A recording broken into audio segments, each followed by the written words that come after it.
कुछ ही देर पहले तुम जेल की कोठरी में बंद थे, फिर वहां से निकले कैसे? और अपने ये कपड़े पहनकर यहाँ किसके हुक्म से आए? हम अपने हुक्म के खुद मालिक हैं। हम अपने हुक्म से ही अंदर आए थे और अपने हुक्म से बाहर चले जाएंगे। तुमसे अच्छी तरह मिल लेने के बाद। तुम्हें अच्छी तरह मालूम होना चाहिए कि तुम किसके सामने बैठे हो। हमें मालूम है, इसीलिए तो जूते तुम्हारे मुंह के सामने रखे हैं।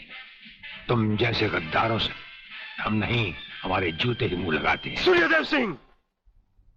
ब्रिगेडियर सूर्यदेव सिंह, भूल कैसे गए? हम आज भी ब्रिगेडियर हैं, कल भी ब्रिगेडियर थे। जेल में आना तो एक नाटक था तुम जैसे मुजरिम तक पहुंचने के लिए। और ये रहे तुम्हारे काम के कागज। ये हमारा रिहाई का ऑर्डर और ये है तुम्हारी गिरफ्तारी का वारंट।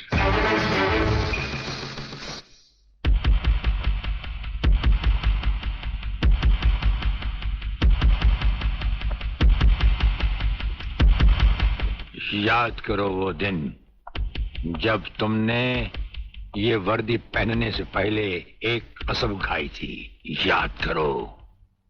हम कसम खाते हैं कि हम पूरी ईमानदारी और वफादारी से देश और कानून की रक्षा करेंगे।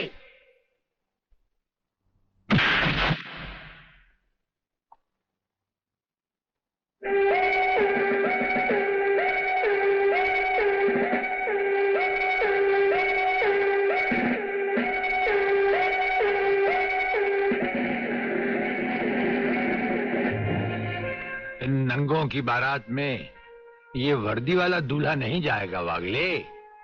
इसके भी कपड़े उतार डालो।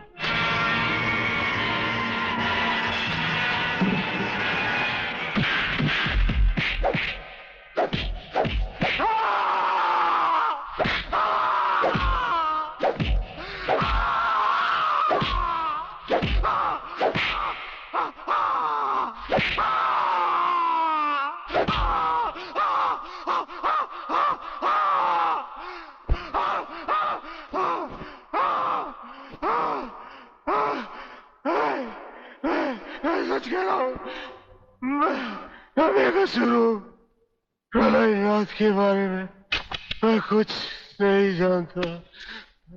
बेहोश होने से पहले 3 बार, होश में आने के बाद 3 बार तेरा इसी तरह इलाज करता रहूंगा।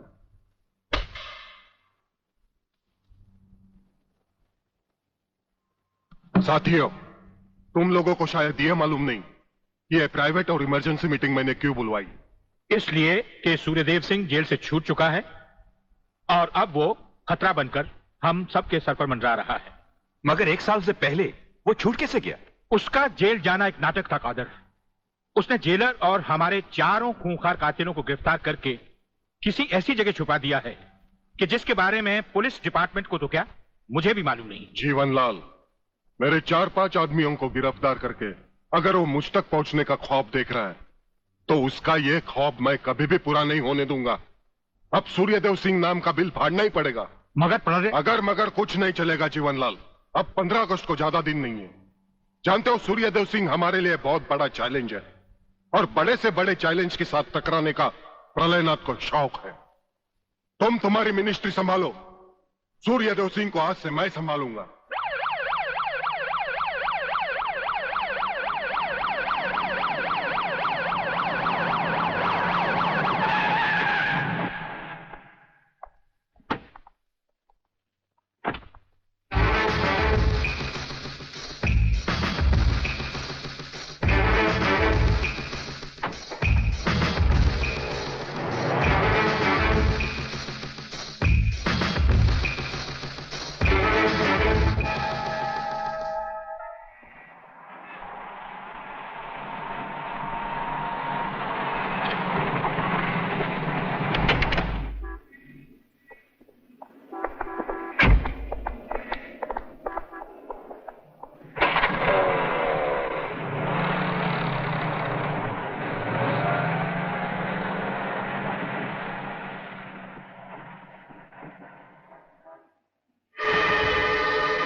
ड्राइवर, गाड़ी को फौरन किसी गटर के ढक्कन पर खड़ा करो।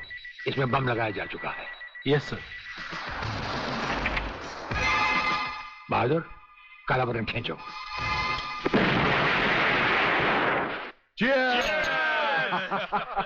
पियो, आज जी भर कर पी लो।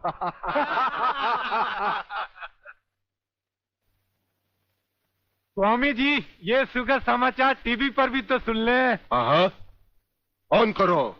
आज सदन के दोनों पक्षों ने इस हत्याकांड की तीव्र आलोचना की। इस हत्याकांड के षड्यंत्र के बारे में हमारी विशेष संवाददाता मोना अलवी की एक रिपोर्ट। आज दोपहर ब्रिगेडियर सूर्यदेव सिंह अपने विशेष दस्ते के साथ भोजन के लिए रवाना हुए। अचानक उन्हें अपनी कार में सिग्नल सुनाई दिया, जो कार में बॉम्ब रखे जाने का संकेत देता है। सूर्यदेव सिंह ने अपनी गाड़ी एक गटर के ढक्कन पर रुकवाई और अपने विशेष दस्ते के ब्लैक कमांडो से ये काला बटन खींचने को कहा। इससे गाड़ी के नीचे का हिस्सा साइड में खिसक गया और धमाके से पहले ही ब्रिगेडियर सूर्यदेव सिंह अपने आदमियों के साथ ही भूमिगत हो गए। तो इस तरह उन्होंने अपनी समझदारी और बहादुरी से अपनी और अपने आदमियों की जान बचाई। तो आइए आज हम ब्रिगेडियर सूर्यदेव सिंह से आपका साक्षात्कार कराएंगे।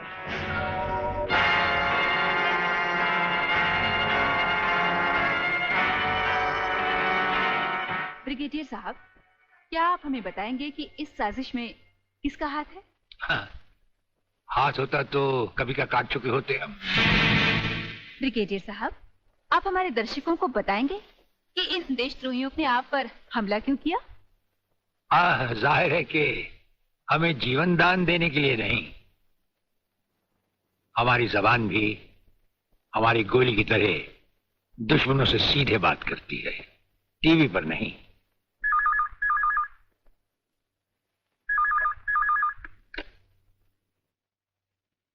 हेलो। ज्यादा आंखें फाड़ कर हमारा न्यूज देखोगे तो जल्दी अंधे हो जाओगे। ये समाचार देखने का नहीं, पैगाम सुनने का वक्त है। हेलो हेलो, तुम फोन कहां से कर रहे हो? तुम तो टीवी पर हो। हम टीवी पर भी हैं और हमारे घर पर भी।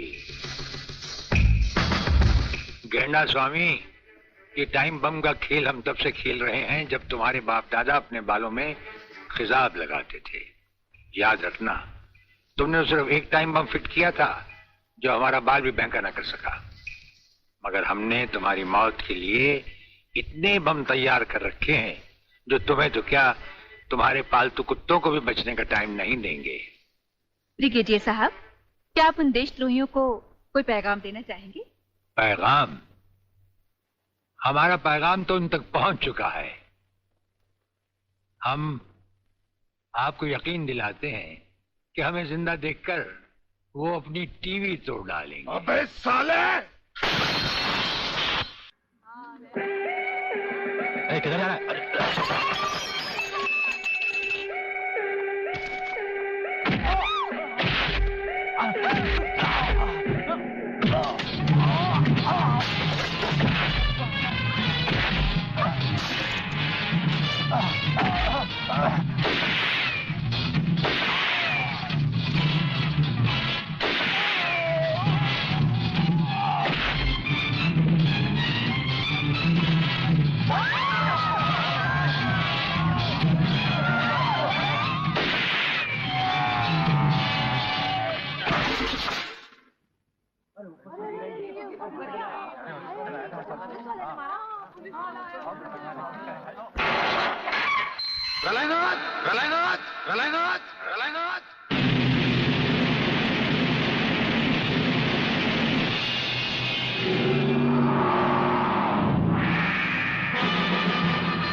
मेरे दरवाजे पे कुत्तों को भौंकने की इजाजत नहीं है।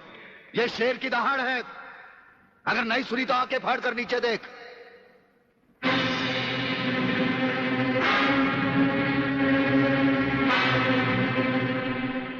इंस्पेक्टर वागले, तो अपने आप को समझता क्या है? तेरे जैसे पता नहीं कितनी खाकी वर्दी वाले हमारी घर की चौकीदारी करते हैं। नौकरी करता है 1500 रुपए की और बात करता है प्रहलाद से। यही 1500 की नौकरी करने वाला एक दिन तुझे 150 का कफन पहनाएगा प्रहलाद। आज से तू उल्टी गिनती गिनना शुरू कर दे। जिस दिन भी मुझे तेरे खिलाफ एक भी सबूत मिला ना, तुझे ऐसी मौत मारूंगा कि तेरी पापी आत्मा अगले 7 जन्म तक किसी दूसरे शरीर में घुसने के पहले कांप उठेगी। अबे चुप! एक लफ्ज भी आगे बोला तो भून के रख दूंगा। तू मारेगा मुझे? है?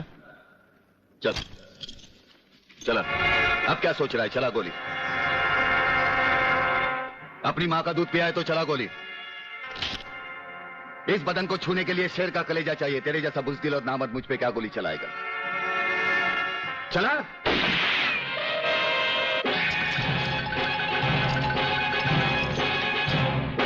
पुलिस अफसर पर गोली चलाने के जुर्म में मैं तुझे गिरफ्तार करता हूं। प्रहलाद जरा भी हिले तो इसकी खोपड़ी खोल दूंगा।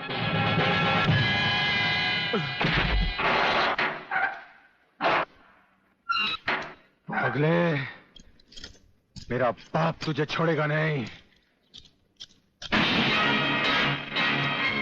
आखिर तुमने वही किया जो हम नहीं चाहते थे। आज तक एक बात मेरी समझ में नहीं आई, आखिर आप चाहते क्या है? क्या आप ये चाहते हैं कि एक के बाद एक की मौत होती रहे और हम चुपचाप देखते रहे? पहले डॉक्टर गुप्ता की मौत हो गई, फिर अली मारा गया, आज इस प्रहलाद के पिल्ले ने मुझ पर गोली चलाई। ये देखिए, अगर मैंने बुलेट प्रूफ जैकेट नहीं पहनी होती तो मरने वालों की लिस्ट में मेरा भी नाम जुड़ जाता। लेकिन इसने तुम पर गोली क्यों चलाई? क्योंकि मैंने इसे मजबूर किया था। इसके खिलाफ सारे सबूत मैंने पहले ही इकट्ठा कर लिए थे। सवाल था उंगलियों के निशान का, जो इस रिवॉल्वर पर मौजूद हैं। एक बात मैं दावे के साथ कह सकता हूं सर, अनीता चौधरी का कातिल और राधा टंडेल से शरीर संबंध रखने वाला यही है रसिकनाथ। डीआईजी के बेटे संजय को फंसाया है क्योंकि वो अपने बाप के कातिल का चश्मदीद गवाह है। वागले, अब हम इसे उस अस्पताल में ले जाएंगे जहां इसके अंदर के छुपे हुए राज एक बीमारी की तरह बाहर आ जाएंगे।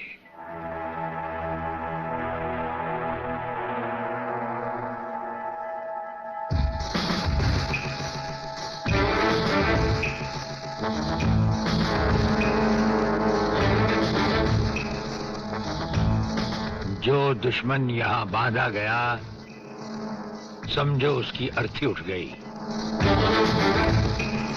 हमारा ये हथियार आग उगलता है।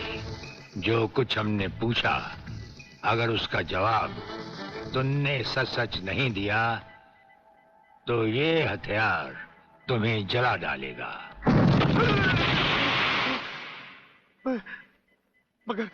मगर आप चाहते क्या है? प्रलयनाथ गिरना स्वामी तुम्हारा बाप है।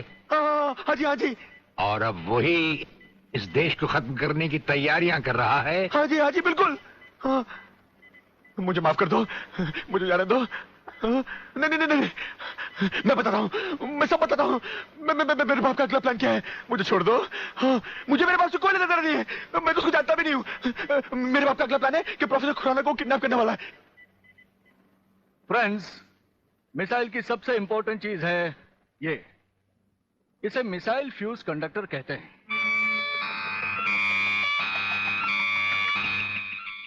जब तक ये मिसाइल में नहीं लगेगा, मिसाइल टेक ऑफ नहीं कर सकता। वो एक मुर्दे की तरह होगा। पहले हमारे देश में मिसाइल फ्यूज कंडक्टर बनाना इतना आसान नहीं था, जो कि अब हो गया। खबरदार, कोई हिलेगा नहीं।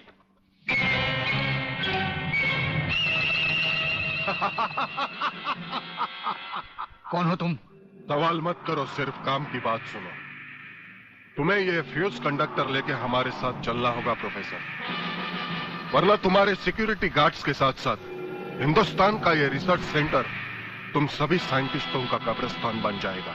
मैं किसी भी हालत में तुम्हारे साथ नहीं चल सकता, चाहे अंजाम कुछ भी हो। ठीक है, तो अंजाम देखो।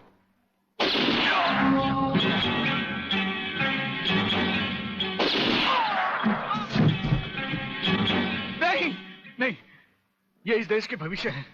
इन्हें मत मारो प्लीज। मैं तुम्हारे साथ चलने के लिए तैयार हूं। तुम अकेले नहीं, फ्यूज कंडक्टर भी तुम्हारे साथ जाएंगे।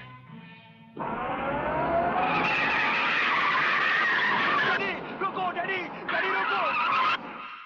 डैडी, ये बहुत खतरनाक लोग हैं, मुझे बचा लो डैडी, जल्दी।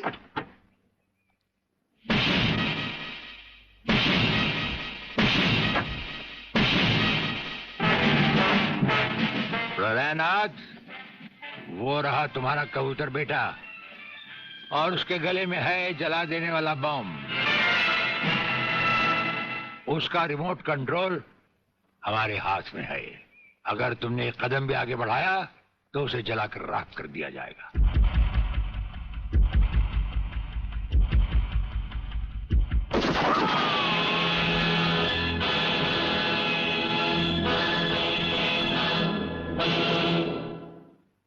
काफी हो गया, ये तमाशा बंद करो प्रलयनाथ। हाँ डैडी, आप वो ही करिए जो ये कहते हैं, वरना ये लोग बहुत खतरनाक लोग हैं, मुझे मार डालेंगे। क्या चाहते हो तुम? क्या मजेदार सवाल किया है तुमने, समझे नहीं। प्रोफेसर खुराना को वापस करो और अपने इस कबूतर बेटे को यहां से लेकर रफू चक्कर हो जाओ।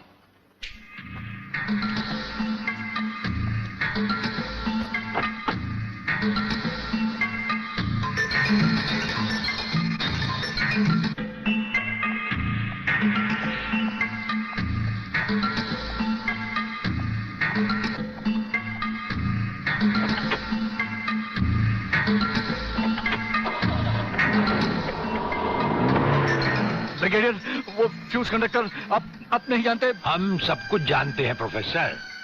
उसकी गाड़ी में हमारा ट्रांसमीटर लगाया जा चुका है। वो जो कुछ भी कहेगा, जो कुछ भी करेगा, जहां कहीं भी जाएगा, उसकी हर एक मूवमेंट की खबर हमें मिलती रहेगी।